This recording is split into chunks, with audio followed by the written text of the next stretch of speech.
हजारों साल की गुलामी के कारण जब आप कमजोर हुए तो लोग आए, आप पे हमला किया, आपको गुलाम बनाया। आपने फिर भी उन परिस्थितियों में जब इस्लामिक आतंकवादी मुगल बादशाहों की शक्ल में भारत में आए, ये पीर फकीर जो जिहाद के नाम पे भारत में आए, ये तमाम सारे लोगों ने इस भारत राष्ट्र को कमजोर करने की कोशिश की। उनको सरकार में आना था, सरकार में बैठते। देश में, दुनिया में बहुत सारे देश गुलाम हुए, लोगों ने राज किया और राज करके चले गए। लेकिन हमारे यहां जो लोग भी आए, उन्होंने भारत की संस्कृति, भारत की सभ्यता, भारत के आदर्श, भारत के मूल, भारत का गुरुकुल, जो यहां के अनादिकाल से एक ऐसा सिस्टम हमने बनाया था कि जिसमें सबके लिए काम था, सबकी अपने अपने दायित्व थे, सबका अपना अपना धर्म था। राजा का धर्म क्या होगा, पुजारी का धर्म क्या होगा, छत्री का धर्म क्या होगा, वैश्य का धर्म क्या होगा, हमने काम बांटे। लेकिन जब हमारे अंदर कमजोरियां हुई तो राज स्थापित हुए और राज्यों ने अपनी सत्ता को बनाए रखने के लिए आपके आदर्शों को तोड़ा, आपकी आस्थाओं को तोड़ा, आपकी उपासना को तोड़ा, आपके मूल्यों का उपहास किया। तो ये जो क्लैश है, मुगल आए, उनसे पहले और आए, पोर्चुगीज आए, फिर अंग्रेज आए, लेकिन सबने इसी चीज पे फोकस किया। जैसे एक मिसाल देता हूं मैं। आप इंग्लैंड जाएं, और इंग्लैंड क्योंकि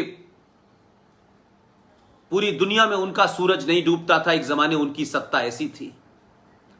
आप उस जमाने की डिबेट्स पढ़ें जब वो भारत के ऊपर राज कर रहे थे, एक बिजनेस की व्यापारिक कंपनी के नाम पे, ईस्ट इंडिया के नाम पे यहां आए, और कैसे धीरे धीरे ईस्ट इंडिया कंपनी ने भारत के लोगों को इस तरीके से मोल्ड करना शुरू किया कि वंशियों को लगने लगा कि अगर ये राज कर रहे हैं तो क्या फर्क पड़ता है, क्योंकि उस वक्त समाज बहुत मजबूत था, उस वक्त राष्ट्र की परिकल्पना बहुत मजबूत थी। इसलिए शायद उन्हें लगता था कि कुछ राज करेंगे, राज कर जाएं, लेकिन राज करने से राष्ट्र की अवधारणा और राष्ट्र की आस्थाओं पे असर नहीं पड़ेगा। लेकिन हमने भूला, क्योंकि हम भोले भाले लोग थे, हजारों साल की संस्कृति थी, हमारे मूल थे, परंपराएं थे, हमारी आदर्श थे, लिहाजा हमने कभी ऐसे लोगों को देखा ही नहीं था जो लूटपाट करते हो, जो बलात्कार करते हो, जो तमाम किस्म के ऐसे काम जो हमारी संस्कृति का हिस्सा नहीं थे। इसलिए शायद हमारे अंदर उस किस्म की चेतना नहीं थी कि लोग ये सब करेंगे, लिहाजा हम हतप्रत रहे, हम सरप्राइज रहे कि ये कैसा ऐसे हो सकता है। तो अलग अलग तरीके से लोग आए, उन्होंने वो किया, और जब तक हमने होश संभाला, जब तक शायद हमें यह रियलाइजेशन हुआ कि हम को धोखे से, हमको प्यार से मूर्ख बना करके इस देश की जो बुनियाद है, इस राष्ट्र की जो बुनियाद है, उस सब को धीरे धीरे धीरे धीरे समाप्त किया गया। लेकिन मैं, अंग्रेजों ने क्या किया, पुर्तगीज ने क्या किया, मुगलों ने क्या किया, तमाम सारे लोगों ने क्या किया, मैं फिर भी उस पर नहीं जाना चाहता, क्योंकि मैं जानता हूं कि आज के युवा से जब आप मुखातिब हो, जब आप उससे बात कर रहे हो, तो उसे वो मिसाल दीजिए, वो बात बताइए जो वो जल्दी समझ जाए। लिहाजा हमारे यहां 1947 की अगर हम कट लाइन ले लें, 1947 को हम मानते हैं कि यह देश आजाद हुआ, कहा जाता है। उस पर विवाद हो सकता है, उस पर डिबेट हो सकती है, वो एक सेपरेट टॉपिक हो सकता है।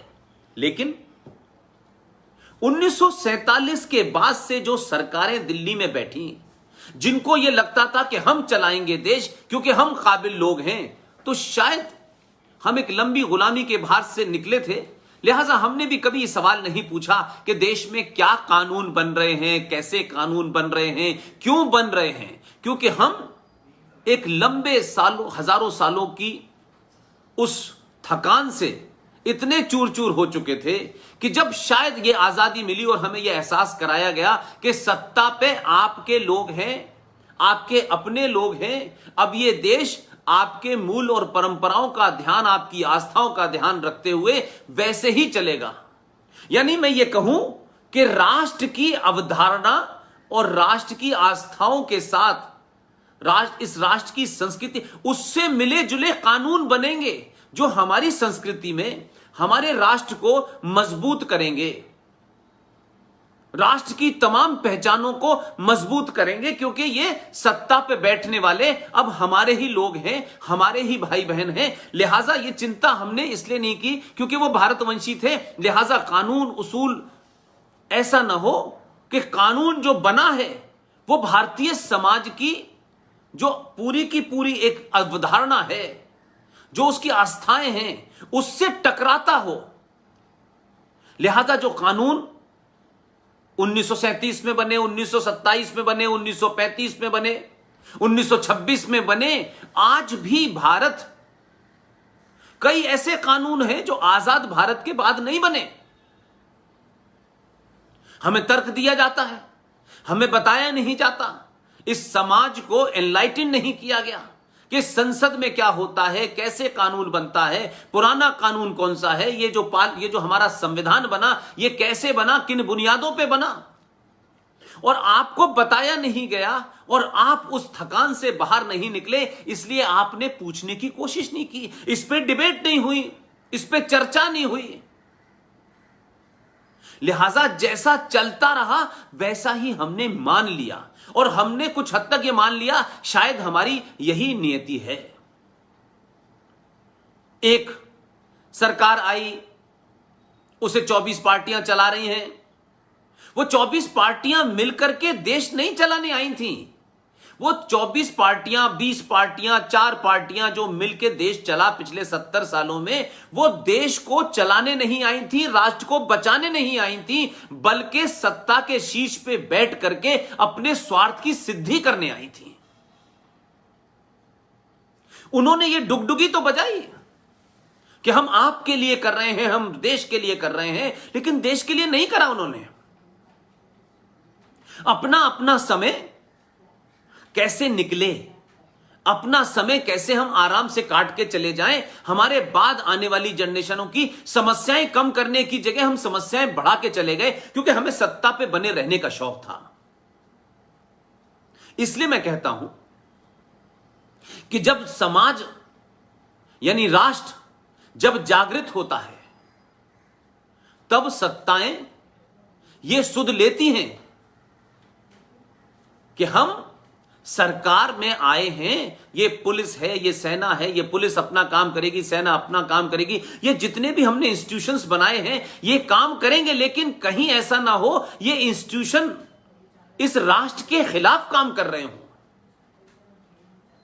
जिसको मैं बार बार कहता हूं, हमें क्यों लगता था, और हम इस बात को 1000 मिसालें देके साबित कर सकते हैं कि पिछले 70 सालों में ऐसा लगता था Indian state is against the Indian nation.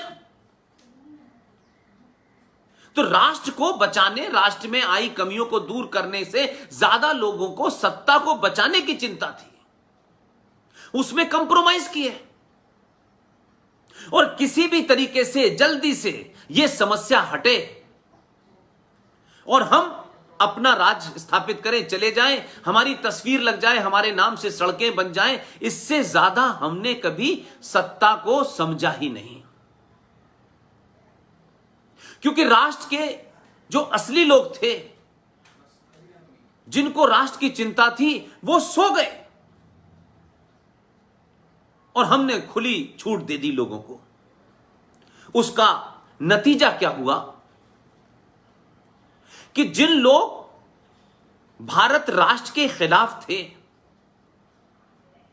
जिन्होंने 1937 में समझौता कर दिया, 1935 में government of India independence act 1935 के तहत हजारों ऐसी चीजें हैं कि हमारा संविधान उसका रेप्लिका है।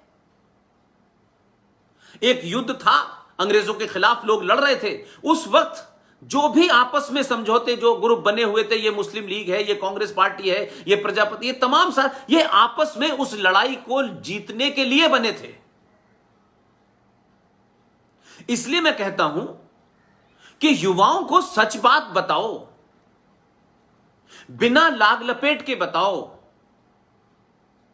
सत्ताधारी पार्टी कौन है, कौन नहीं है, यह महत्व नहीं है। सत्ताएं आएंगी जाएंगी। कोई पार्टी है, हजारों पार्टियां हैं, हर पार्टी एक अपना मैनिफेस्टो लेके घूम रही है। हर पार्टी की वोट लेने के लिए कैसे भी हम एन कैन प्रकरण से लोगों को मुतासिर करें, इन्फ्लुएंस करें, उनको लालच दें और सत्ता पे काबिज हो जाएं। तो सत्ता को अगर आप अलग रखें तो आपको लगेगा कि हमने 70 सालों में यह देश बनाया नहीं है। हमें लगता है ये बड़े बड़े डैम हैं, ये नदियां हैं, हम चांद पे पहुंच गए। ये भौतिक, ये दिखने वाली एक हमें विकास दिखता है। मैं ये बात इसलिए कहना चाहता हूं कि हमने तरक्की का मतलब समझ लिया है बड़ी बड़ी ऊंची इमारतें, बड़ी बड़ी गाड़ियां, बड़े बड़े मकान, हर चीज जो इस दुनिया में आधुनिकता का एक चिन्ह है, उसे हम शायद तरक्की समझ रहे हैं। आज भी नासा तो 1948 या 50 के आसपास बना है, लेकिन आज की जनरेशन यह कहती है कि नासा ने बताया है, क्योंकि हमारे बुजुर्गों ने, हमारे पूर्वजों ने उस गुलामी के कालखंड की तखान के कारण हमें न सिर्फ सच बात बताई, बल्कि यह मान लिया कि सत्ता पे जो लोग बैठे हैं वो जो कह रहे हैं वो ठीक हैं, वो 24 कैरेट के सच्चे लोग हैं। लेकिन ऐसा नहीं था। ये 70 साल के बाद आज हमें बोध हो रहा है।